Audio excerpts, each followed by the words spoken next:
¿Qué tal? Buenos Listo. días. Vamos a continuar en esta clase con el análisis epistemológico. Es la última.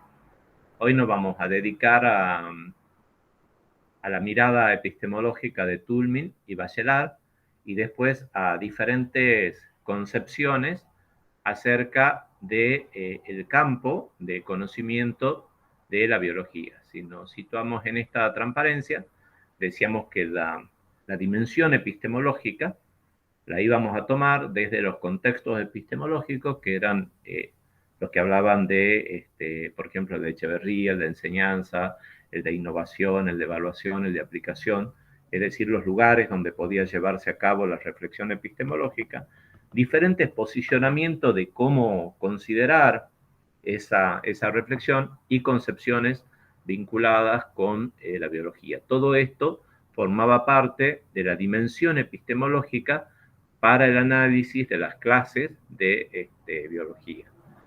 Con respecto a los análisis epistemológicos, habíamos analizado el tema de las generalizaciones empíricas, las leyes, a través de la inducción, la concepción de enunciados teóricos, de cargados de teorías de Popper, que ponía el acento en las hipótesis, las teorías, el aspecto sociológico en Thomas Kuhn, cómo consideraba el progreso, Lakatos, porque recuerden que Kuhn hablaba de una irracionalidad en la elección de paradigmas, entonces Lakatos consideraba ese núcleo duro, resistente al cambio, para el cual se formulaban hipótesis ad hoc, hipótesis en el momento para salvarlo, pero que ahí se daba la competencia de programas de investigación y la racionalidad pasaba por la elección de aquellos programas que se mostraban regresivos y se dejaban de lado los programas, se elegían los progresivos y se dejaban de lado los regresivos. Entonces la actividad científica se mostraba como una actividad de tipo totalmente racional. Hoy vamos a analizar entonces, decíamos, las ideas de Toulmin, que él centra su atención en los conceptos científicos, en qué pasa con los conceptos dentro de una disciplina científica, y después la caracterización que hace Bachelard de los obstáculos que estarían presentes en la construcción del conocimiento científico y que le llama obstáculos epistemológicos. Entonces vamos a empezar por el modelo epistemológico de Toulmin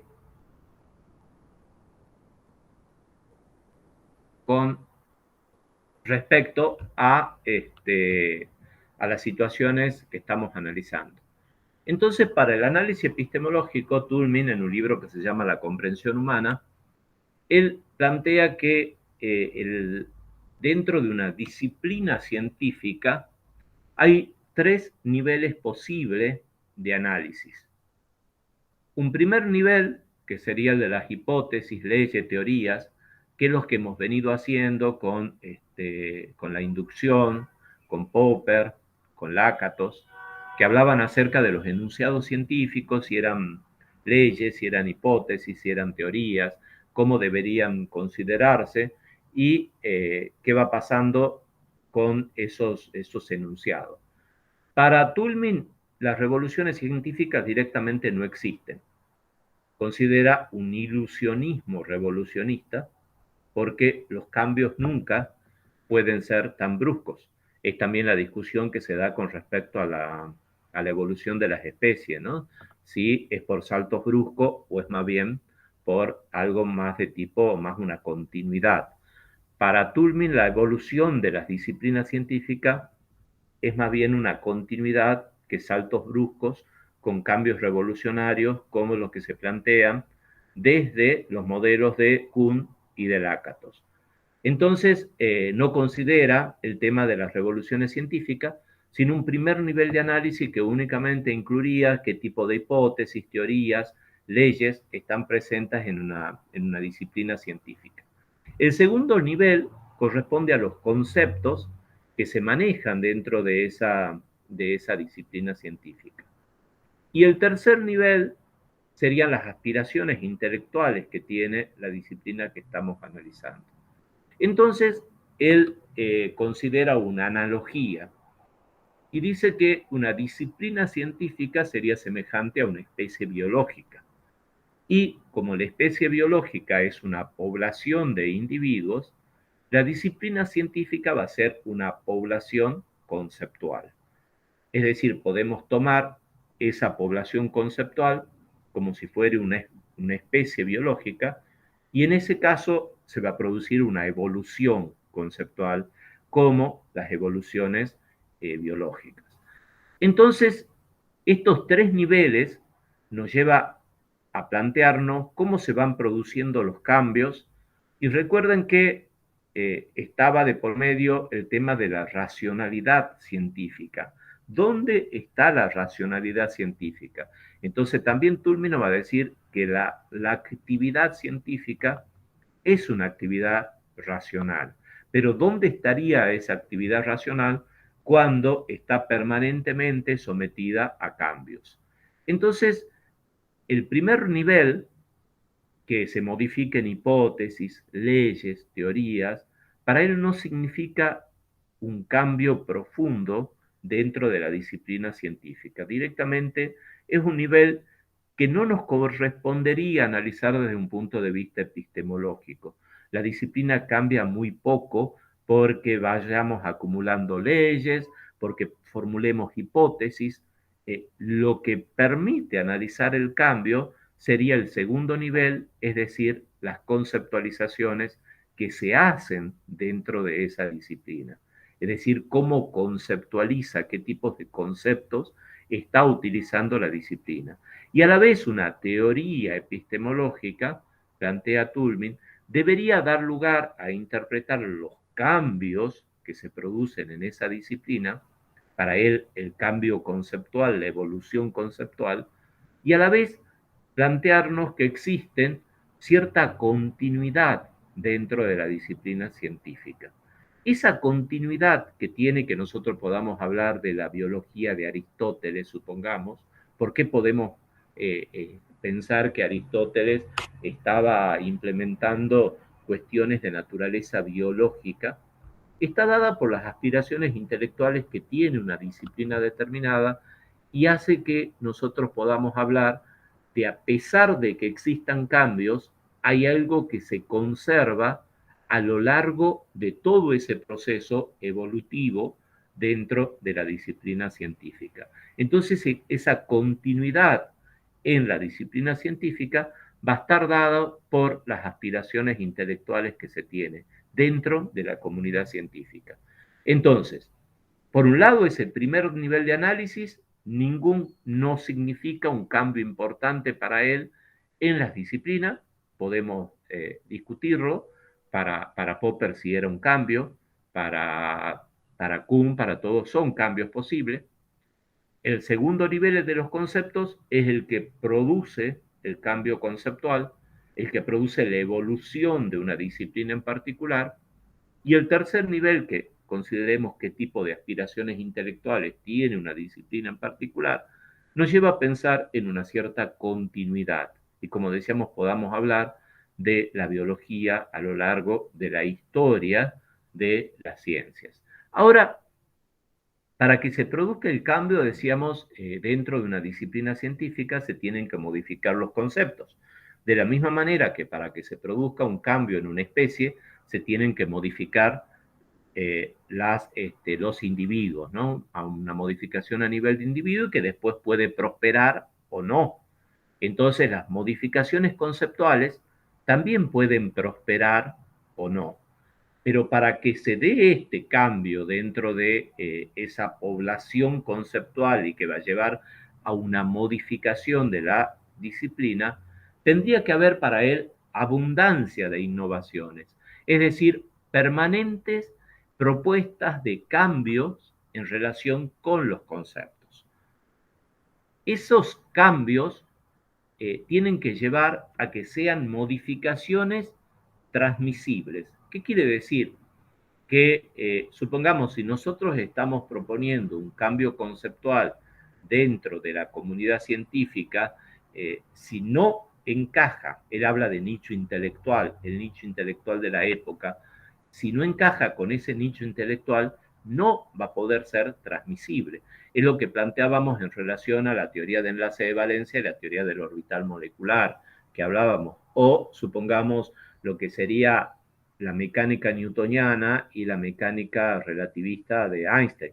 ¿Cuál es la que encaja más con un nicho intelectual que tenemos en una época determinada? La mecánica newtoniana y la teoría de enlace de valencia. Por eso no utilizamos en nuestras descripciones la teoría de orbital molecular. Sin embargo, la teoría de orbital molecular en la terminología de Lakatos, recuerden que se mostraba progresiva frente a la teoría de enlace de valencia, que era regresiva. Para Lakatos se elegían los progresivos frente a los regresivos. Para Toulmin se elige las modificaciones que puedan ser transmisibles. Las que no pueden ser transmisibles serán muy buenas modificaciones, pero no van a prosperar. Entonces, una vez que se han producido esta abundancia de innovaciones que se muestran transmisibles, esas modificaciones empiezan a ejercer cierta presión selectiva. Pero eso nos va a llevar a que el cambio no es de manera brusca, sino que es más bien de tipo gradual.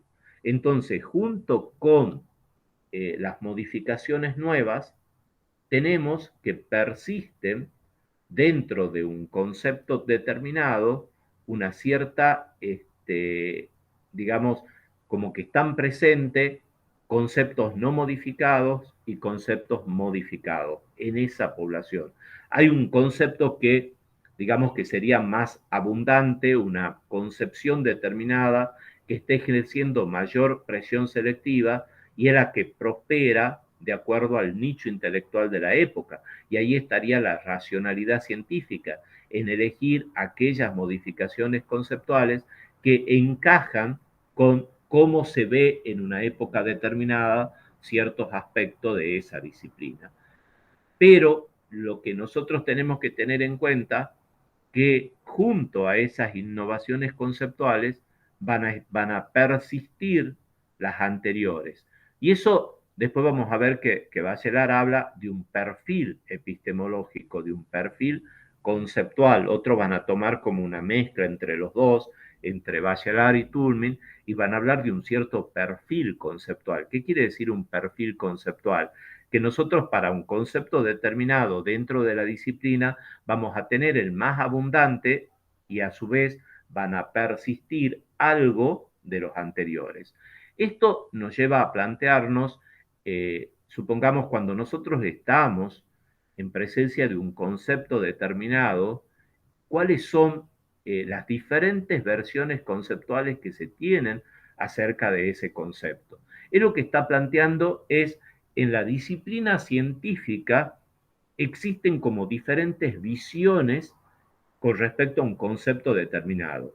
Sin embargo, podemos decir uno prevalece en relación al otro, pero sin embargo pueden aparecer simultáneamente mencionados ciertos conceptos desde diferentes posturas teóricas. Y nosotros tenemos que hacer, después Bachelard, cuando pasemos a Bachelard, vamos a ver que él utiliza el concepto de vigilancia epistemológica para tener en cuenta estas situaciones, que podemos estar en presencia de cosas contradictorias, que dentro del mismo concepto nos estén diciendo o estén presentes con miradas diferentes. Supongamos un ejemplo típico de ciertas persistencias, si nosotros consideramos históricamente cómo se ha ido proponiendo los modelos acerca de la fotosíntesis, nos encontramos con, en cierta etapa histórica, por ejemplo, Sachs, que estudiaba la influencia de la luz sobre ese crecimiento vegetal y tapaba ciertas partes, después tenía con Lugol y entonces él observaba que en las partes donde había sido cubierto no daba tinción de Lugol.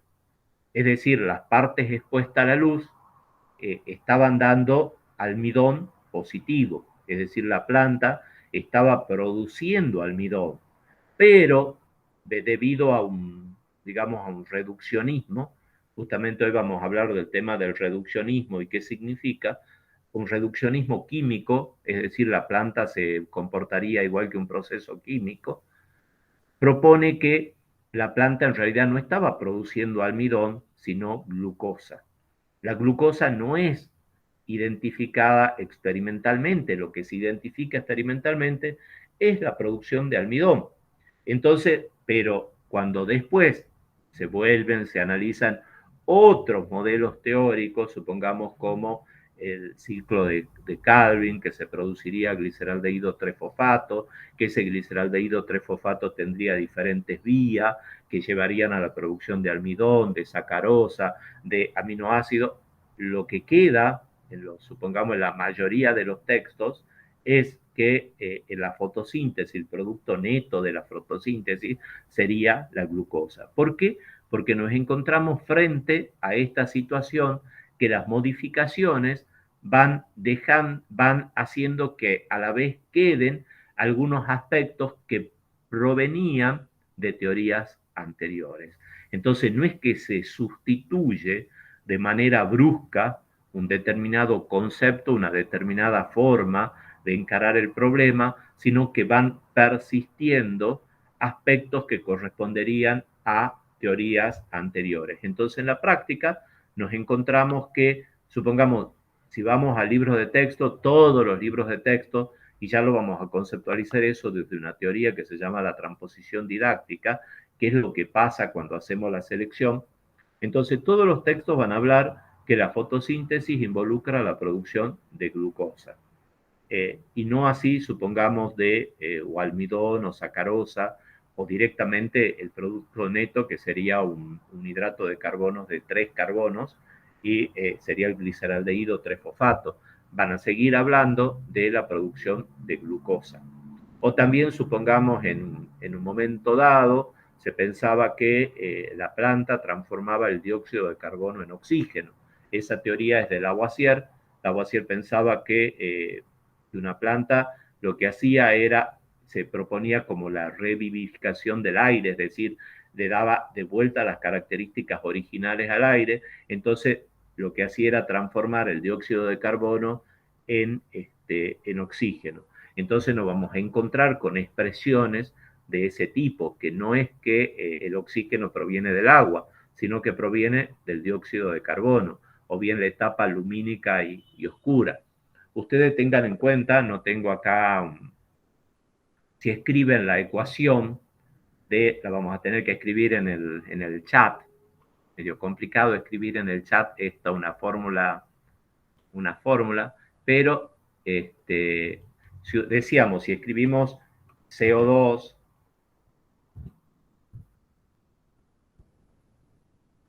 CO2 más 6 de agua,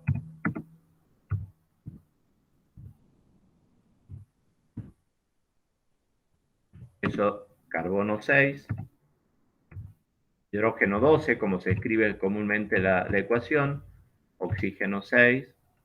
¿La estás escribiendo vos, Rubén, Sí, ya? ya la estoy Ah, escribiendo, bueno. ya la paso, más 6 de oxígeno. Ahí lo tenemos en el chat, a la ecuación. Si nosotros tomamos la fórmula de la glucosa, y el problema acá surge por poner la glucosa, si lo ponemos como carbono 6, agua 6, es como que las 6 de agua estarían dentro de la conformación de la glucosa. Entonces, esta ecuación, como se la representa, estaría mal o, supongamos, corresponde a una evolución conceptual que sigue considerando que la glucosa estaría presente en el proceso de fotosíntesis. Y a la vez está la teoría esta de Lavoisier, que decía que la planta transformaba el dióxido de carbono en oxígeno, porque todo el agua estaría contenida en la glucosa y el oxígeno termina procediendo del dióxido de carbono. Entonces, esa ecuación, como la aparece simplificada en la mayoría de los textos, no tan solo nos dice que la planta estaría produciendo glucosa, como había sido en un determinado momento histórico, sino también esa otra teoría que sugería que la planta transformaba el dióxido de carbono en oxígeno. Entonces acá vemos cómo frente a una situación determinada, cuando estamos analizando ciertos conceptos, ciertas teorías, se encuentran presentes visiones que provienen de diferentes marcos teóricos. También supongamos se van a encontrar con que siguen persistiendo que la fotosíntesis serían en dos etapas, pero esas dos etapas no es que se diferencia por un lado la fotodisociación del agua y por otro el ciclo de Calvin, sino que se habla de la etapa lumínica y oscura, que fue al principio cuando se veía que aparentemente había dos etapas, se pensaba que uno dependía de la luz y el otro no dependía de la luz. Entonces se hizo esa clasificación como etapa oscura y etapa lumínica, y eso sigue persistiendo en muchos textos. La otra, supongamos, cuando nosotros hablamos, supongamos la concepción de molécula, molécula se lo ve como algo discontinuo. Pensamos en los sistemas moleculares como las moléculas separadas por espacio vacío, que se mueven, que interactúan, que chocan entre ellas. Sin embargo, ustedes se van a encontrar, supongamos, cuando analizan sistemas homogéneos, heterogéneos, por ahí van a tener que enseñar físico-química, y le dice un sistema homogéneo es aquel que presenta las propiedades idénticas en todos sus puntos. Si nosotros, eso viéndolo de algo macroscópico, pero en lo microscópico no puede presentar todas las propiedades idénticas. ¿Por qué se da eso? Porque el continuismo, que era algo que surge con las ideas aristotélicas. Para Aristóteles la materia era un todo continuo, después se llamó horror vacui, o sea, directamente la materia aborrece el vacío. Entonces, las ideas continuistas siguen manteniéndose en muchos conceptos. Supongamos, si van a un libro que busquen el concepto de molécula, le dice la molécula es la menor partícula de una sustancia que conserva las propiedades de esa sustancia. Ustedes tengan en cuenta que propiedades de una sustancia serían, por ejemplo, la temperatura de ebullición, la temperatura de fusión, la solubilidad, el color, la conductividad eléctrica, la conductividad calórica, la viscosidad, todos son propiedades de una sustancia, pero esas propiedades no las puede conservar una molécula. Una molécula ni siquiera podemos hablar de color. La molécula no va a ser soluble. Lo que es soluble es la mezcla, el agregado molecular, la sustancia, pero la molécula no. Entonces, esa mezcla que aparecen en los conceptos están relacionados con las ideas que tiene Toulmin, que plantea que los conceptos que vienen de teorías anteriores, se siguen manteniendo con el modelo teórico con el cual nos estamos manejando actualmente. Si van a enseñar físico-química, por ejemplo, aparece una teoría que se llama la teoría cinético-molecular. La teoría cinético-molecular habla de la existencia de ciertas fuerzas atractivas entre las moléculas que componen un determinado sistema. Entonces, en base a esas fuerzas atractivas, plantea cómo serían los estados sólido, líquido y gaseoso. Entonces les dice, supongamos en el estado sólido, las fuerzas atractivas son intensas, en el estado líquido algo menores, y en el estado gaseoso las interacciones moleculares son muy débiles, pero nunca le hablas de fuerzas repulsivas.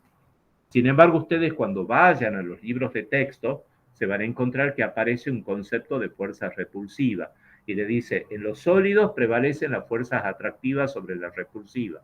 En los líquidos se igualan las fuerzas atractivas con las repulsivas.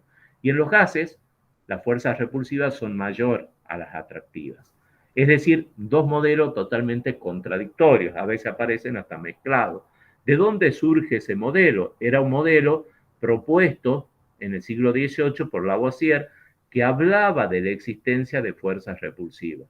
Entonces, en la práctica o cuando vayan al libro de texto, se van a encontrar que aparecen mezclados los conceptos en relación a diferentes posicionamientos teóricos. Entonces hay que estar atentos a esa mezcla que puede ocurrir, que se puede presentar en los conceptos cuando nosotros estamos trabajando. Entonces, los que trabajan con libros de texto, que van a buscar, digamos, ciertos temas en varios libros de texto, justamente lo que tratamos es de ver la diversidad conceptual con que están presentes ahí en el texto que están trabajando y que remitiría a diferentes posicionamientos teóricos. Esto, Tulmi nos está diciendo, pasa en la ciencia. Se imaginan que en la enseñanza aún va a seguir estando presente estos posicionamientos teóricos diversificados.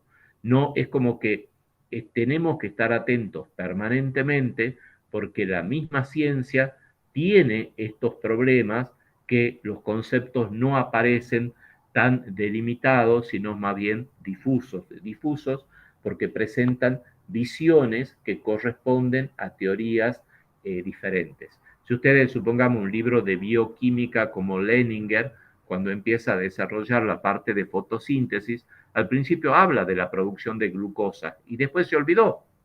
En todo el texto después ya no aparece más la glucosa. Sin embargo, al principio estaba presente esa idea de la formación de glucosa. Entonces nos encontramos con estos discursos mezclados y que terminan, supongamos, a veces vamos a tener que acordar con los profesores de un año que a lo mejor le está dando de una forma, de otro, muchas veces, supongamos en el currículo no oculto, más en la facultad, empiezan a aparecer como a este profesor le tenés que decir de tal manera, a este otro es como que no nos damos cuenta de esa mezcla que aparecen como estudiantes, ¿no? Como estudiantes no podemos tener esa conciencia de mezcla conceptual que está presente, pero sí sabemos que a este profesor le tenemos que contestar de una manera, a este otro de otra manera, a este, y eso se va transmitiendo y empiezan a aparecer este tipo de dificultades. Entonces, lo que tenemos que hacer es consensuar con el resto, con el equipo de profesores y analizar las diferentes miradas. Para eso, digamos, algo que ayuda es la historia de la disciplina. Nos tenemos que posicionar desde cómo han ido surgiendo esos conceptos y entonces cuando uno lo analiza históricamente, empieza a ver que están presentes estas ideas que dice Toulmin. Vienen visiones que corresponden a diferentes marcos teóricos que se han ido produciendo a lo largo de la historia de una disciplina científica en particular. Algunas preguntas, chicos, ¿se entendió a dónde apunta Toulmin? Los, digamos, ayudas, algunas acotaciones que ustedes quieran hacer, que se han ido dando cuenta que aparecían estas contradicciones. Bueno, por ahí, profe, me pasó que en química se dice que vamos a pesar algo y sin embargo en la materia de física vemos que peso significa otra cosa. Lo que nosotros en química estamos haciendo es como calcular la masa, no el peso. Bueno, ya vamos a ver las ideas de Bachelard justo en relación al concepto masa, cómo aparece y bueno, esta diferencia o que algunos, bueno, cómo se confunde masa con peso, ¿no? Que decimos comúnmente o se pesa y en realidad se está midiendo la balanza, mide la masa. Muy bien la acotación. ¿Alguna otra? Ustedes, si se dan cuenta, Toulmin le está dando herramientas para entender estos procesos. Él le dice, en la ciencia van a estar presentes. No nos podemos deshacer. Hay una cierta población conceptual y dentro de un concepto particular lo podemos ir mencionando, va a estar presente con diferentes miradas teóricas. Esto es algo que pasa en la misma disciplina científica. Ustedes se imaginan que cuando veamos la teoría de la transposición didáctica, lo que vamos a plantear es, cuando llevamos al aula tenemos que transponer conocimiento científico y trasladarlo al aula. En esa transposición van a aparecer todas estas dificultades que están presentes dentro de la ciencia. Cuando nosotros decimos análisis epistemológico, nos estamos yendo a la disciplina científica en particular. Cuando vamos al análisis didáctico, sería lo que pasa realmente en el aula, pero ese conocimiento que nosotros llevamos al aula Recuerden el triángulo que veíamos al principio, docente, alumno, conocimiento. Ese conocimiento que está en el aula surge de un proceso de transposición y los problemas que están epistemológicos, que están en la disciplina, se van a trasladar a su vez al aula. Y estas cosas van a estar presentes. Esto que hablábamos de mencionar desde diferentes marcos teóricos, el problema, todos los problemas que señalamos con respecto por ejemplo, a una teoría como la teoría de la fotosíntesis. Después vamos a ver propuestas didácticas que pretenden solucionar un poco esto. ¿Cuál sería la situación?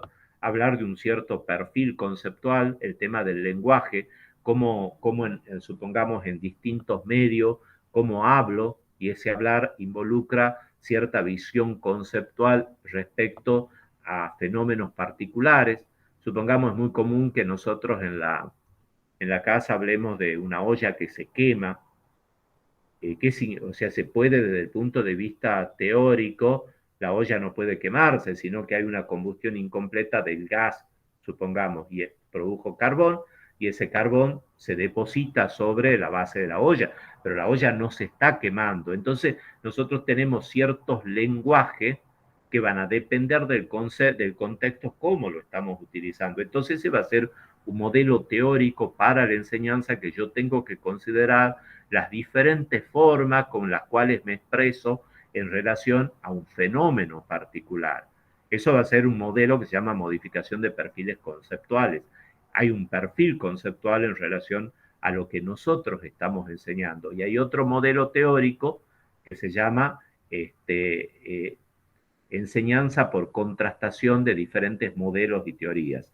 Es decir, ver cómo se plantean esas situaciones. Supongamos que hablemos de la reproducción, cómo se la considera en la casa, esto que hablábamos la clase pasada, supongamos de las ideas preformistas que existían, ya sea un organismo tal cual en el semen, entonces ellos observaban el semen de tal manera, entonces hay una teoría preformista ahí. Muchas veces esa metáfora que le dan en la casa, la idea de la semillita, bueno, la semillita es preformista, presupone que todo está ya presente en el semen. Entonces, todas esas comparaciones, cómo se lo trabaja en la casa, los diferentes modelos teóricos que se han ido proponiendo a lo largo de la historia, contrastarlos. Muchas veces, supongamos, nosotros decimos, no vamos a poder proponer todos los modelos teóricos, pero le decimos, estos son. Nosotros vemos hasta aquí. Ustedes más adelante a lo mejor ven otros modelos que le explican y remarcar los inconvenientes que tendría cada modelo teórico. Supongamos el enfoque diría, trabajamos como un problema el crecimiento vegetal, que se ha propuesto a lo largo de la historia. Supongamos los griegos planteaban que desde las ideas atomistas es como que había un átomo de cada planta, entonces la planta a través de las raíces iba tomando los átomos que correspondía, se iba dando el crecimiento, entonces todo el crecimiento se producía a expensa en ese momento de la tierra. Después que únicamente intervenía el agua, así después van apareciendo diferentes modelos teóricos que explican una situación determinada y nosotros los vamos contrastando y qué proponemos desde nuestra propia visión y cómo lo vemos en la cotidianeidad. Entonces serían diferentes lenguajes con los cuales nosotros nos referimos a una cierta temática científica. Eso desde la didáctica de modelos teóricos, que es cuando analicemos las diferentes propuestas teóricas para la enseñanza de la ciencia que se han ido dando, que es el tema que seguimos a continuación de este. Y ahí vamos a ver que hay algunos modelos que cómo consideran ese conocimiento, si, digamos, se lo va a poder trasladar tal cual, no, qué tendríamos que hacer desde el punto de vista teórico cuando estamos en una práctica de enseñanza de la ciencia. ¿Alguna otra acotación, chicos? Situaciones que hayan vivenciado. No sé si esto supongo ya han cursado fisiología vegetal, saben que la planta, el tema de la glucosa, almidón, sacarosa. Rubén, Sí. en teoría, si están haciendo el mismo año, la están cursando paralelamente, es del mismo Bueno, año. pero estas cosas ya las sabían o no. no supongo. dicen nada. O bien no están, no sé. Sí, han puesto la cámara, el micrófono, dicen conecte y se han ido. Después Yo la la hice el ven. año pasado, sí. ¿Cómo es, Ignacio? No, que la hice el año pasado y sí, es lo que usted dice, profe. Y es más, hacen hincapié justamente en los libros de texto en la cátedra de cómo está mal presentados esto de tener estos antiguos esquemas, ¿no? Mm, De ciclo oscuro, el ciclo lumínico, la fase oscura, la fase lumínica, y que el producto de la fotosíntesis, ¿cuál es realmente? Sí, mm. sí, hace mucho hincapié en eso, en Pero lo que vos usted... fíjate, en tu discurso, vos hablaste, está mal presentado. Es lo que te dicen suponete, yo tengo la visión que eso está mal. El tema está mal porque es como lo veamos nosotros. Supongamos, si lo planteamos como acontecimientos históricos que han ido pasando a lo largo del desarrollo de las teorías de fotosíntesis, es como que no estaría mal, porque en un momento histórico se pensó que la planta producía o se pensó en la etapa oscura y lumínica, eso formó parte del conocimiento científico y es lo que nos está diciendo Toulmin. Nosotros nos vamos a encontrar con los conceptos mezclados, más cuando no somos especialistas en una temática determinada. Entonces, cuando nosotros, como hemos ido trabajando, viendo desde diferentes lugares, cuando nos encontramos frente a una situación, tenemos los conceptos mezclados en relación a las diferentes teorías con las cuales se han ido proponiendo a lo largo de la historia de esa problemática en particular. Entonces, tenemos que estar atentos a estas dificultades que pueden aparecer, porque supongamos, cuando a nosotros nos enseñan, el profesor es el que hace este análisis, pero el alumno lo único que, y muchas veces no tiene las herramientas para poder ver estas diferencias o estas inconsistencias que empiezan a aparecer en la misma temática que está desarrollando. Entonces, a eso apuntamos con esta visión de Toulmin, a saber que nos vamos a encontrar con posicionamientos teóricos que provienen de disciplinas diferentes. Entonces, ahora vamos a ver cómo lo plantea, es algo parecido, las ideas de Bachelard. Bachelard tiene dos libros que nos interesan. Uno es la formación del espíritu científico y el otro la filosofía del no. En la formación del espíritu científico aparece el concepto de obstáculo epistemológico y el otro el de perfil epistemológico. El de perfil epistemológico lo podríamos relacionar con la idea esto de perfil conceptual. Supongamos, frente a un concepto determinado, el Bachelard analiza su propio concepto de masa y dice que corresponde a miradas totalmente diferentes, pero hay uno que prevalece y de los otros le queda algo. Entonces, en la misma persona, para él, tiene diferentes posturas en relación a un mismo concepto. ¿Qué significa el obstáculo epistemológico? Bachelard plantea que siempre que conocemos, lo hacemos venciendo ciertos obstáculos. El conocimiento anterior actúa como obstáculo para el nuevo conocimiento. Es decir, supongamos, cuando nosotros aprendemos algo, y ahí la importancia de tener esa vigilancia como docentes, ese conocimiento que le estamos o que está aprendiendo la persona le está significando un obstáculo para la adquisición de nuevos conocimientos. Entonces, ¿cuáles serían esos obstáculos? Bachelard después en el libro clasifica los distintos obstáculos que podrían estar presentes cuando nosotros vamos aprendiendo, porque dice el concepto de obstáculo epistemológico se lo puede rastrear tanto en una ciencia como en la enseñanza de esa ciencia. Es decir, él lo hace extensivo al conocimiento científico y eh, al conocimiento didáctico del contenido, es como le llama un autor que se llama Schulman. Él plantea ese conocimiento que tenemos acerca de un contenido, pero trasladado desde la ciencia hacia un aula en particular. Entonces van a aparecer ciertos obstáculos. Bachelard, a lo largo del libro, después que da este concepto de que conocemos a través de vencer los obstáculos y que el conocimiento que tenemos se nos transforme en un obstáculo para el nuevo, va categorizando cuáles serían esos diferentes obstáculos que están presentes en la adquisición del nuevo conocimiento. Y algunos los vamos a aclarar acá en la que sigue. Si se fijan, Bachelard es del año 1934, es anterior a todos los epistemólogos que estábamos viendo. ¿Por qué aparece recién ahora? Porque cuando Bachelard escribía, no fue tomado en cuenta y recién se lo tiene, actualmente se lo considera dentro de las producciones. Entonces él dice la experiencia es siempre fuente de error.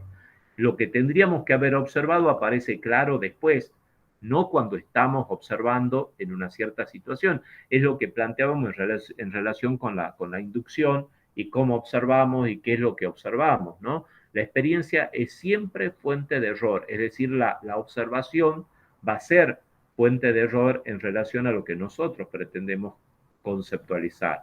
Eso también nos hace pensar en las prácticas experimentales, ¿no? ¿Qué es lo que observamos en una situación particular? El obstáculo verbal, que eso ya está relacionado con cómo nos comunicamos, el conocimiento pragmático, es decir, cuando buscamos la utilidad de un conocimiento determinado, las generalizaciones son obstáculos. Si hemos hablado de la inducción, que generaba ciertas leyes generales, entonces cuando nosotros utilizamos esas expresiones en forma de enunciados de tipo general, cuando sabemos que en ciertas situaciones, bajo ciertas condiciones, se puede presentar lo que estamos enunciando, bueno, hablar en forma de conocimiento general actúa como obstáculo para el nuevo conocimiento. El realismo, es decir, muchas veces pensemos en todos los esquemas, los gráficos que tenemos, los paratextos que utilizamos en los libros de biología, muchas veces son, supongamos, una imagen de la membrana celular, cómo estaría constituida, que aparecen como cabecitas, colas y todo un bloque de proteína, que la proteína aparece como continua, como que no tendría esos etapas, como lleva ahí esa mezcla entre continuismo y discontinuismo, que habíamos hablado, que era la idea esto del todo continuo que generaba a partir de las ideas de Aristóteles. Bueno, cuando ustedes ven un esquema de una membrana celular, aparecen partes como discontinuas y partes continuas, o que hay en el medio, supongamos, y aparece con ciertas coloraciones. Entonces, las personas tienden a verlo a eso como algo real y no como un esquema, un dibujo. Entonces hay que insistir con eso, que no es la membrana así, sino que es un esquema que nos estamos haciendo de la membrana de esa naturaleza, y no que la membrana tendría esos bloques que significaría. Hay esquemas que, bueno, tratan de mostrar la proteína como la estructura que tendría cuando está conformando esa membrana, pero la mayoría aparece como unos bloques todos continuos de la proteína. Entonces el realismo, el tratar, supongamos, cuando estamos viendo moléculas que tienen cierta forma geométrica, pensamos que las moléculas realmente son así, y no, es un modelo con el cual tratamos de representar algo que no sería observable a simple vista. Y cuando estamos observando, supongamos, células, lo hacemos, si hay alguien que no tiene teoría celular y le decimos que observe al microscopio, nunca va a decir que lo que está observando son células. Para él van a ser puras manchas. Nosotros interpretamos eso de acuerdo a nuestras propias teorías, no se olviden de eso. Entonces, el realismo, creer que las cosas son así como están planteadas, empieza a generar un obstáculo epistemológico. Entonces, cuando nosotros estamos enseñando, tenemos que poner énfasis en esos esquemas, en esos dibujos, que son representaciones, que no es la realidad así, que únicamente estamos haciendo una aproximación para señalar ciertas cosas. Se imaginan que la membrana no puede tener, o los fosfolípidos no pueden tener una cabeza hidrofóbica y unas colas hidrofílicas. Eso es una forma de imaginarse y de conceptualizarlo, pero no existen esas cabezas tal cual se lo está representando en ese esquema y como tendemos a pensarlo. Igual aquí el animismo involucra animismo de alma, de que tuvieran un cierto fin teleológico. Nosotros acá, para Bachelard es un obstáculo, ¿no? Pero después cuando analicemos las posturas vitalistas, mecanicistas, hasta dónde el tema del animismo sería un obstáculo, ¿no? El animismo involucra el tener un propósito hacia un fin determinado, o que supongamos cuando hablamos de las cabezas que serían, que sean hidrofóbicas, como que tendrían fobia por el agua. No existe esa fobia, es lo que hablábamos de las fuerzas repulsivas. Fobia sería que repelería el agua.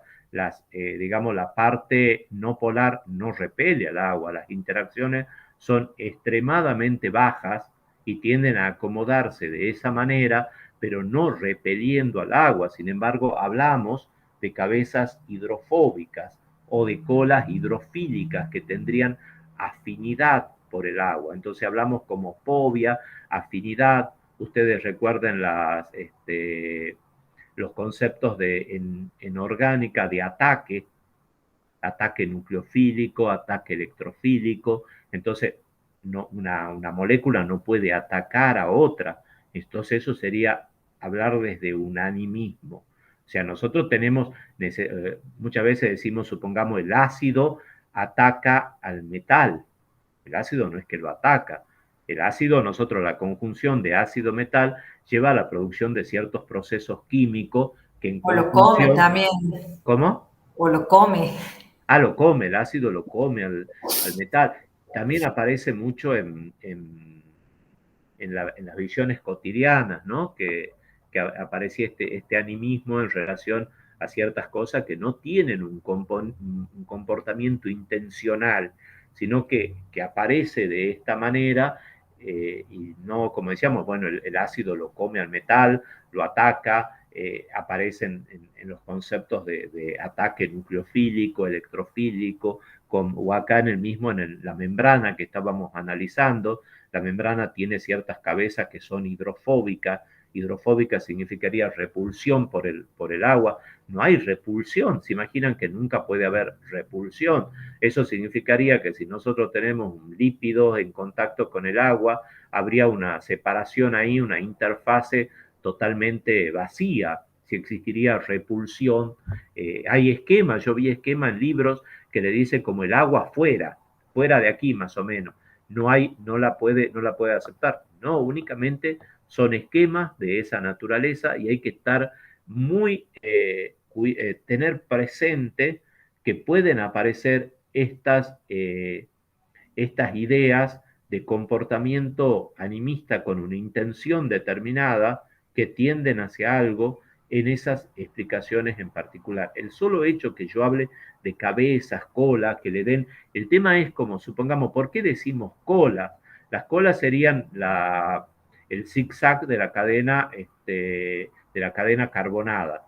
Pero tanto decimos cola que después nos vamos a los esquemitas y no aparece como un zigzag, sino aparece justamente como una cola, porque le estamos diciendo las colas hidrofílicas, es decir, el modelo con el cual nosotros tendemos a explicar ya nos empieza a hacer que veamos las cosas de cierta naturaleza. Si ustedes se fijan en la mayoría de los textos, no aparece como un zigzag, que es el ángulo de unión entre los distintos átomos en la cadena carbonada, sino que directamente aparecería como una viborita y como una cola que está representando esa cadena hidrofílica. Entonces, este sería el animismo.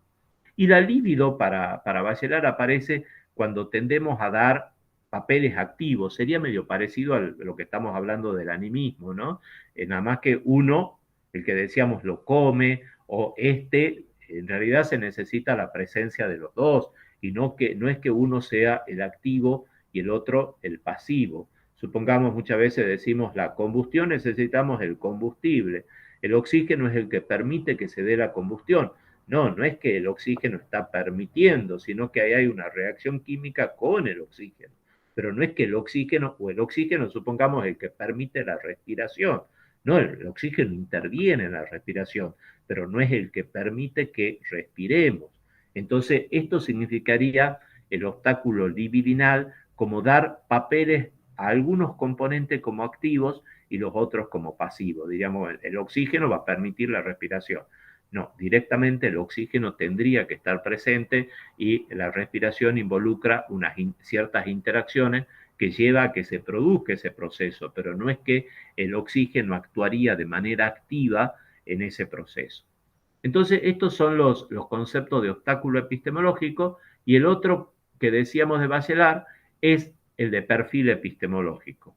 Es decir, si nosotros lo relacionamos con las ideas de Toulmin, que tendríamos diferentes visiones acerca de un concepto determinado, Bachelard dice, en relación, este perfil visto desde diferentes lugares, él lo toma con respecto a su propio concepto de masa. Dice un realismo ingenuo. ¿Por qué? Porque cuando pensamos en la masa, pensamos en grandes masas. Supongamos, hablamos, y a veces la misma ciencia lo explica así, dice, supongamos desplazamientos de masa de aire. No vamos a pensar en pequeñas masas. Cuando hablamos ahí de masas de aire, nos estamos refiriendo como a grandes masas. Entonces, siempre el concepto de masa involucra ese realismo ingenuo que corresponde a pensar, tengan en cuenta que hasta en la vida cotidiana hablamos de las masas, que son como un martillo grande con el cual le pegamos a algo. Entonces, siempre estoy pensando en la masa como algo grande. El empirismo claro y positivista, el empirismo que hablaba de la masa como lo que ha indicado Ignacio, lo que puedo pesar. Masa significa que algo lo puedo pesar, le puedo determinar de manera empírica su masa, y entonces estaría en ese concepto de masa desde un punto de vista empirista.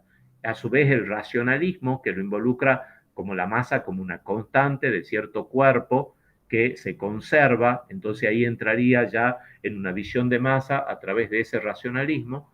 El racionalismo, la masa como una variable, la relatividad, que la masa depende de la velocidad del cuerpo, pero eso lo tengo de manera de poco, y el racionalismo discursivo, que él plantea lo que sería el concepto de materia y antimateria, que hay una masa determinada y que habría una antimasa con las cuales se pueden aniquilar. Entonces eso hace que un mismo concepto pueda ser nombrado desde diferentes lugares.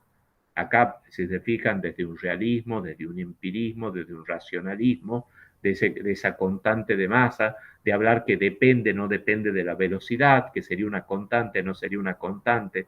Entonces, como que simultáneamente tengo en mí conceptos diferentes desde los cuales puedo hablar en relación a un concepto determinado. Entonces, en una situación particular, dice Bachelard, tengo que efectuar ciertos quiebres epistemológicos, que sería el pasar de una visión a otra. Pero acá Bachelard está haciendo un autoanálisis de los conceptos que él tiene en relación con la masa. Nosotros podríamos pensar, supongamos, frente a una situación determinada, un concepto supongamos, analizamos en libros y decimos, algunos libros los nombran desde aquí, otros desde aquí, y podemos hacer como el perfil. ¿Cómo haríamos el perfil? Esto para los que están trabajando con libros. Aproximadamente tomamos como porcentajes, supongamos el 90% habla de la producción de glucosa, hay un 10% que está hablando de almidón, hay otro que habla en general de hidratos de carbono. Entonces hacemos como el perfil epistemológico del proceso de fotosíntesis en los libros de texto que estamos consultando, y cuál sería lo que prevalece más en relación a esa situación en particular. ¿Preguntas hasta acá? ¿No hay preguntas? Profe, Ahora, a mí, Constanza. sí, disculpe que le interrumpe. A mí No, no. no me queda claro como la diferenciación entre el racionalismo clásico y el racionalismo completo. O sea, o son pasos que él va derribando, o no entendí cómo. No, lo que él está diciendo, cuando habla del racionalismo clásico, es el concepto de más, porque él dice, no basta una única, él se está metiendo en aspectos filosóficos, no basta una única filosofía para entender el mundo, es como que me estoy planteando desde distintos lugares. El racionalismo clásico se refiere a ese concepto de manera, por eso dice, o mecánica de la mecánica racional, ¿no? Justo esto parece que está en portugués. Entonces, de la mecánica racional, que sería verla la masa como una constante. En el racionalismo clásico, la masa se la ve, o sea, podría, digamos, hacer lo que se llama mecánica racional. Entraría la masa como algo que se mantiene constante en los distintos procesos por los cuales pasa un cuerpo. Y en el racionalismo completo, que es una filosofía, y cómo lo ve digamos, cuál sería la teoría ahí, la racionalidad, la relatividad, y la relatividad a la masa no la ve como constante, sino como un valor, un valor que va variando, digamos, una característica del cuerpo que se modifica en función de la velocidad que tiene. La ecuación, no sé si se la acuerdan, la ecuación de masa en la teoría de la relatividad es la masa en reposo dividido en la raíz cuadrada de 1 menos la velocidad que tiene el cuerpo, o sea, la velocidad de la luz al cuadrado. Entonces, cuando la velocidad se empieza a acercar de la velocidad de la luz, hace que haya un cociente cada vez más chico, entonces la masa va aumentando y aumentando y se va de manera muy grande cuando la velocidad se acerca a la velocidad de la luz. Entonces, para verlo como algo que se modifica en función de la velocidad que tiene el cuerpo, yo tengo que pasar desde ese concepto de masa constante a un concepto de masa variable. Entonces, tengo que ejercer ese quiebre epistemológico entre dos ideas totalmente diferentes. Acá, supongamos, está tomado del libro de Bachelard, ¿no? Él lo hace de esta manera, el esquemita, y no hemos querido, nosotros podíamos haber puesto otros términos. No importa, no se queden en el concepto de realismo ingenuo, de empirismo claro, sino directamente lo que sería el concepto de masa, visto como eso, como algo grande, como algo que lo puedo pesar, como una constante, como una variable que depende de la velocidad, y como que se podrían dar procesos donde hay partículas y antipartículas que se aniquilan entre ellas, que serían conceptos totalmente diferentes del concepto de masa. Lo que nos interesa no es cómo lo define Bachelard, sino que pensemos en ciertos conceptos y que desde ese concepto podemos construir un perfil conceptual porque los estamos nombrando desde diferentes lugares. Entonces, esto va a aparecer en los análisis que hagan de los libros.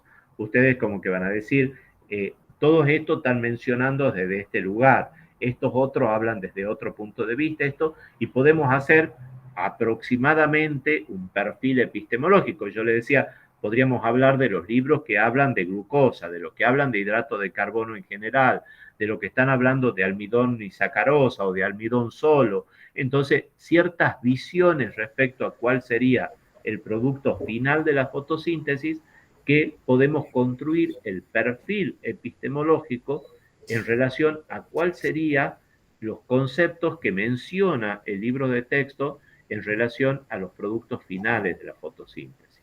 Y Rubén, ¿podría entrar también ahí la parte de clasificación? Cuando nosotros hablamos si tenemos criterios, por ejemplo, morfológicos, o si ya tenemos morfológicos y moleculares, también, digamos, cómo podría ir variando esa clasificación de, por ejemplo, el árbol de la vida, cómo iría variando. Exactamente, o sea, pero ahí o sea, lo que nosotros nos estamos situando acá, en que esto para él es un concepto, Bachelard analiza su propio concepto. Nosotros lo vamos a tomar en relación digamos, lo que está escrito en los diferentes libros de texto, que pueden ser en los criterios que están tomando para la clasificación, que pueden ser los productos de la fotosíntesis, que puede ser cuáles son las etapas que están mencionando uno y otro. Eso nos permite en un esquema cuál es el que más prevalece en esta idea de perfil conceptual que tenemos en relación a un determinado concepto en particular. Supongamos, si ustedes analizan en diferentes libros lo que habíamos dicho de la teoría cinético-molecular, que hablaban de los textos de físico-química, cuáles hablan de fuerzas repulsivas, cuáles hablan únicamente de lo atractivo, cómo se posiciona supongamos en relación a los esquemas de membranas celulares, lo que están hablando, lo que están dibujando con esa colita, lo que lo hacen desde lo que simbolizaría el zigzag dado por la cadena carbonada. Entonces van haciendo como distintos perfiles en relación a un concepto determinado, o la proteína vista como una cosa toda continua, o aquellos que los están viendo como cierta estructura que va adoptando en el espacio. Entonces van a tener como conceptos distintos, y que no, acá estos nombres son nombres que le pone Bachelard de acuerdo a filosofías y cómo lo ven a la masa dentro de esa filosofía en particular. A nosotros lo que nos interesa es señalar que podemos, a un mismo concepto, puede estar siendo visto desde diferentes lugares. No le vamos a poner ni realismo, ni empirismo, sino directamente, como decíamos, o el que dice glucosa, el que dice hidrato de carbono en general, el que dice el gliceraldehído 3-fosfato o un hidrato de carbono de 3 carbono, el que dice almidón. Entonces vamos a tener como un perfil de esa situación en particular que surge del análisis de los libros de texto. Y esto es también para darnos cuenta que si nosotros supongamos, porque a veces pasa, ¿no? Pedimos un libro, después no estamos de acuerdo con el libro, o ese libro no se utiliza. Cuando nosotros pidamos un libro de texto, tienen que tener en cuenta que el padre va a pensar que con ese libro de texto el alumno, el hijo va a tener que hacer todo. Y no que después le digamos, no, de ese libro de texto no podés estudiar tal parte, o esta parte sacarla. El libro de texto es como que ya me está prescribiendo mi propia enseñanza. Entonces después, cuando este análisis nos va a llevar a pensar qué hacemos con los libros de texto. ¿Podemos pedir un libro de texto, por ejemplo? ¿O podemos estudiar de libros de texto? Son las preguntas que nos van a empezar a surgir cuando ustedes hagan de algunos conceptos este perfil para nosotros conceptual, no epistemológico. Después ya lo vamos en enfoque de enseñanza. Mortimer, que utiliza la idea de perfil conceptual, es decir, lo traslada de esta idea de perfil epistemológico de Bachelard y habla de que existiría un cierto perfil conceptual respecto a los distintos conceptos con los cuales nosotros nos estamos manejando. ¿Algo más? Entonces No, decíamos, ¿no? ¿Quedó claro, Constanza, el tema ahí de no nos mezclemos con los nombres no importan, ¿no? Únicamente, claro, como yo dice, pensaba de que nosotros teníamos como que eso era una base bajo la cual nosotros podíamos adaptar distintos ejemplos, pero no, en realidad ese es parte del ejemplo de lo que usted quería explicar, pero si nosotros hacemos el análisis de perfil epistemológico, armaríamos como nuestras propias categorías, por así decirlo. Exactamente. Las categorías Okay. las construyen ustedes. Estas son las categorías que ha construido Bachelard para su concepto de masa. Y cuando Claro, estemos pero en el yo pensaba análisis, que ustedes van eso a había que construir esas adaptar. categorías. Así es la cosa. Bien, bien. También lo que acabas de decir, Constanza, es muy importante, ¿no? Las metodologías de Marcelo, se ríe Rosana, la terminología que he utilizado y todo se corresponde a cómo se trabaja dentro de metodologías de investigación cualitativa, que se va haciendo un análisis, se tienen los datos y a través de ahí yo voy encontrando ciertas regularidades y construyo mis categorías de análisis. O sea, lo has expresado muy bien, Constanza. Entonces, estas son las categorías de Bachelard.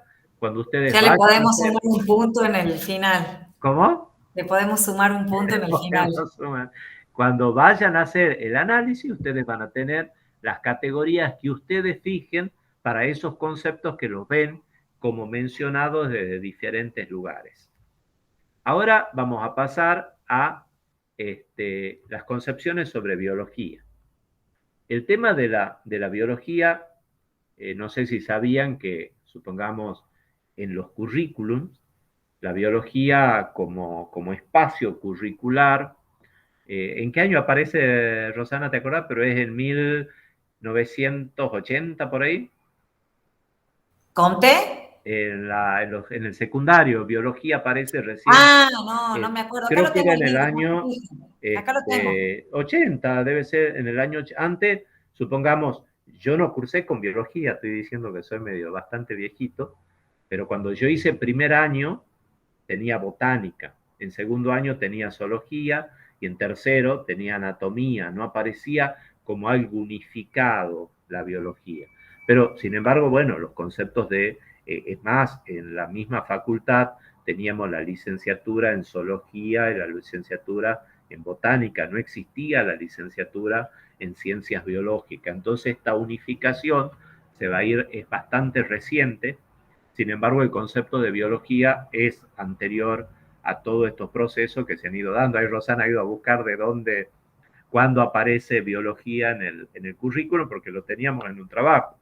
Creo que en el 82, 81, por ahí. Entonces, nosotros nos vamos a situar en cómo considera la biología el objeto de estudio, ¿no? Generalmente hablamos así como muy, al pasar, la biología estudia los sistemas vivos, pero ¿cómo se consideran esos sistemas vivos? Varios epistemólogos han analizado esta concepción con respecto a la biología, supongamos Comte, porque estaría relacionado a cómo lo consideramos con respecto a las otras disciplinas. Supongamos cómo lo consideramos en relación a la física, a la química.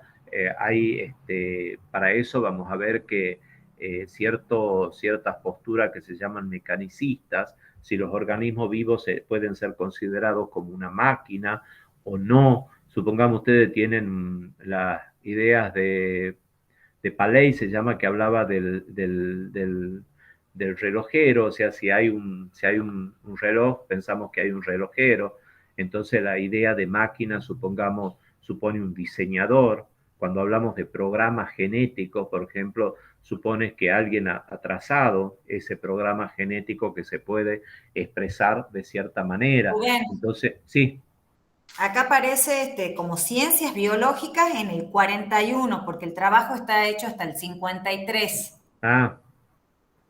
Recién aparece ahí ciencias biológicas, pero sigue como anatomía, fisiología, pero aparece Claro, ciencias pero se lo biológicas en el unifica como... 41. Pero estaban separados, lo mismo en el currículo, ¿no? Sí. Yo decía que empiece a aparecer ya... yo me acuerdo cuando yo hice mi secundario, no tenía biología, eso sí me acuerdo.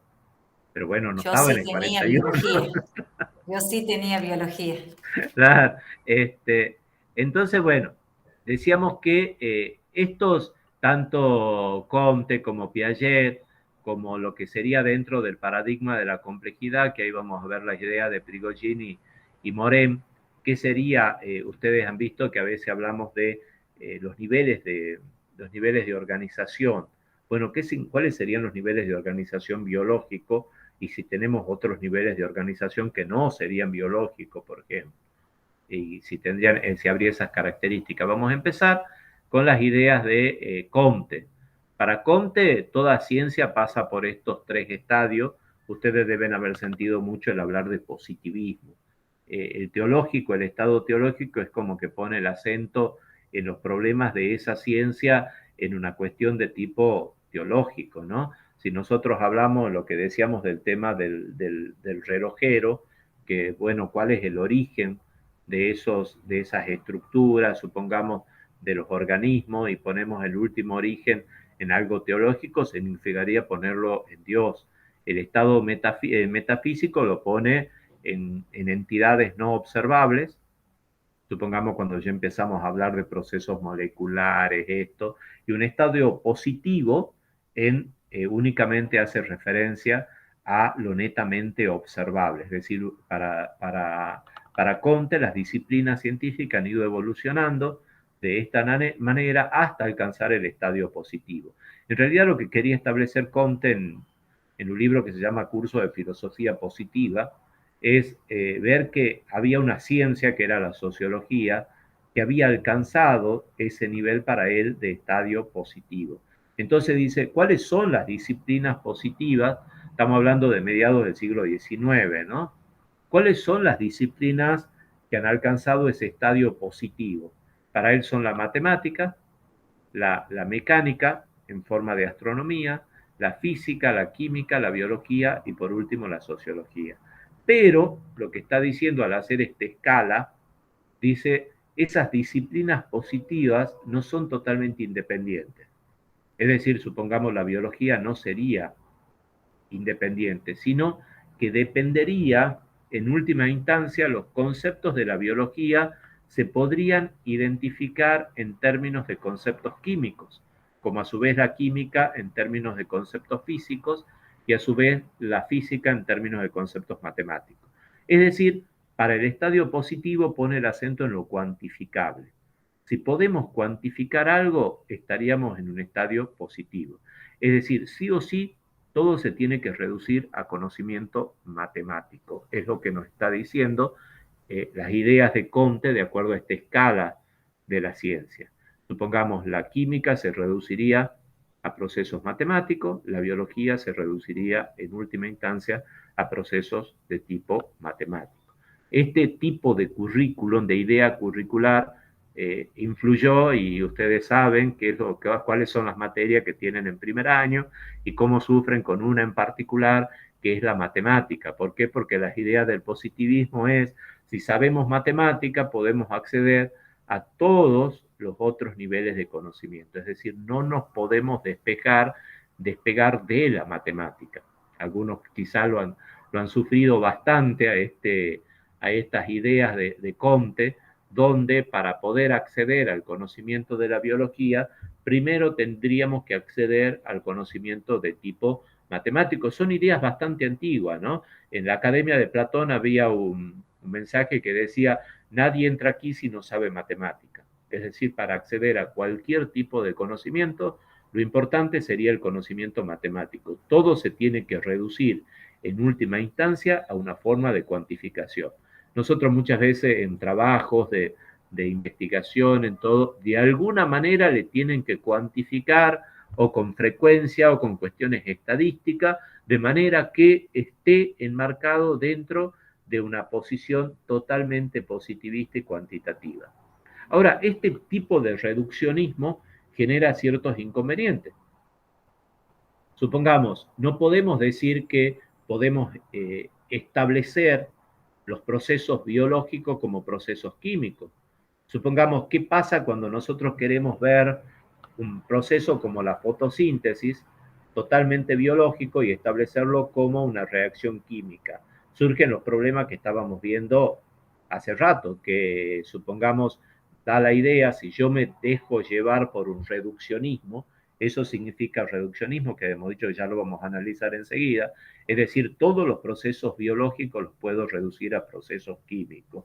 Me va a llevar a ciertos inconvenientes. Por ejemplo, que aparecía que todo el oxígeno provenía del dióxido de carbono, que se formaría glucosa.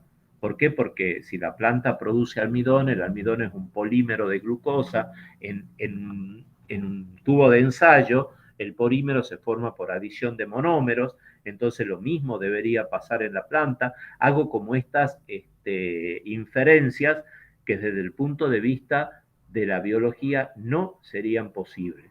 Supongamos, un reduccionismo químico sería el dogma central de la biología molecular, decir que del ADN se transcribe en un ARN mensajero y ese va a terminar produciendo una proteína, y que puedo explicar todos los procesos biológicos a través de esa síntesis de proteína, a través de ciertos programas genéticos. El tema es que cuando se va a la práctica, ni siquiera el ADN codifica para la proteína. ¿Por qué? Porque la proteína tiene ciertas estructuras. No es lo mismo un polipéptido que una proteína. La proteína tiene estructura secundaria, terciaria, cuaternaria. Esa estructura no está establecida a través de los aminoácidos. Se tienen estructuras parecidas que están hechas con aminoácidos diferentes, y la proteína puede adoptar estructuras múltiples. Sin embargo, en lo biológico siempre se forma una estructura particular.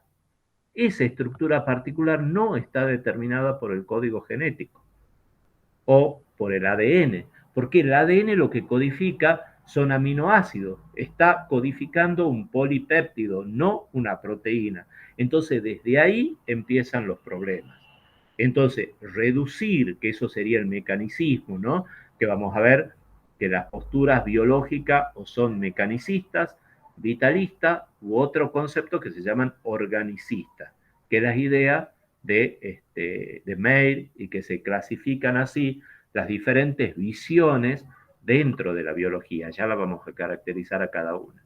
Acá lo que queremos señalar que el reduccionismo de los procesos biológicos a procesos químicos es contradictorio y no se puede dar en la práctica. También el reduccionismo, o sea, de lo químico a lo físico o de lo químico a cuestiones matemáticas. Ustedes piensen, a lo mejor les hacían a obtener fórmulas sumando elementos, reduciendo los procesos químicos a procesos de tipo matemático, y eso genera muchísimos inconvenientes desde el punto de vista del conocimiento químico, y aquí estamos señalando desde el conocimiento biológico. Nos lleva a interpretar las cosas de manera errónea. Ahora, ¿por qué?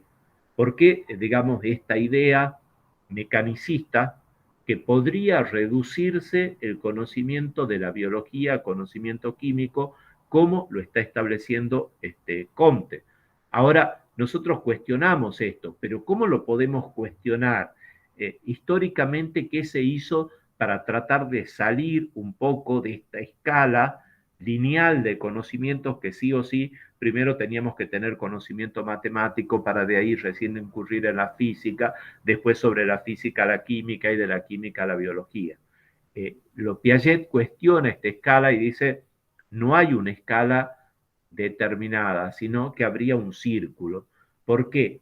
Porque, supongamos, ¿cómo llego a conocer los entes abstractos de la matemática? Necesito una mente que lo piensa. ¿Y quien estudia esa mente? Es la psicología.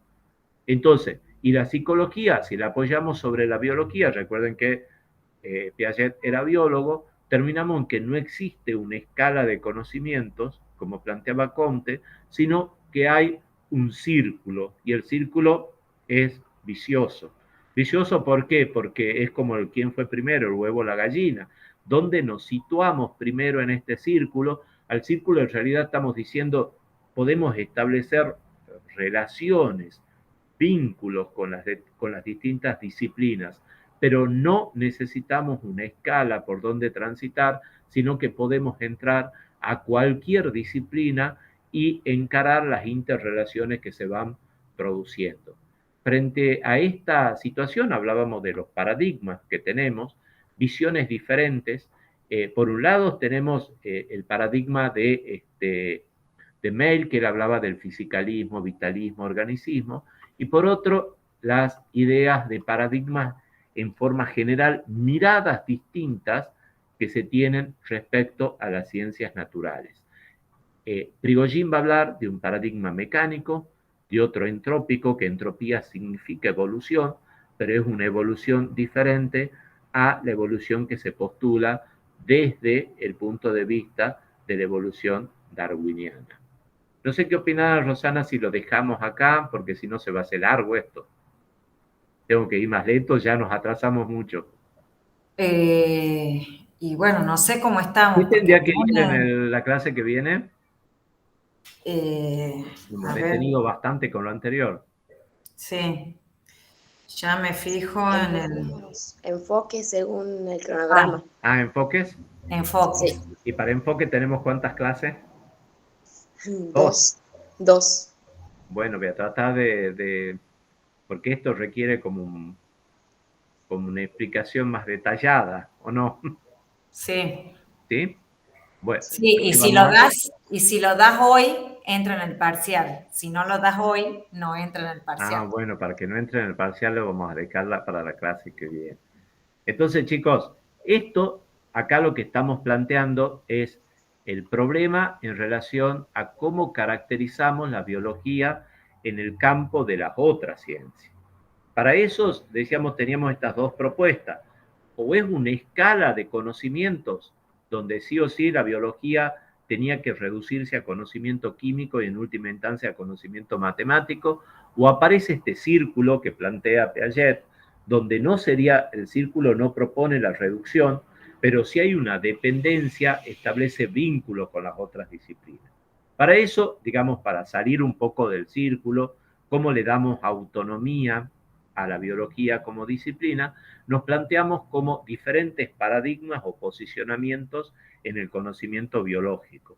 Por un lado, vamos a analizar distintas posturas en las ciencias naturales en general, que es un texto que por ahí les resulta medio complicado, que se llama Tan solo una ilusión, de Ilya Prigogine.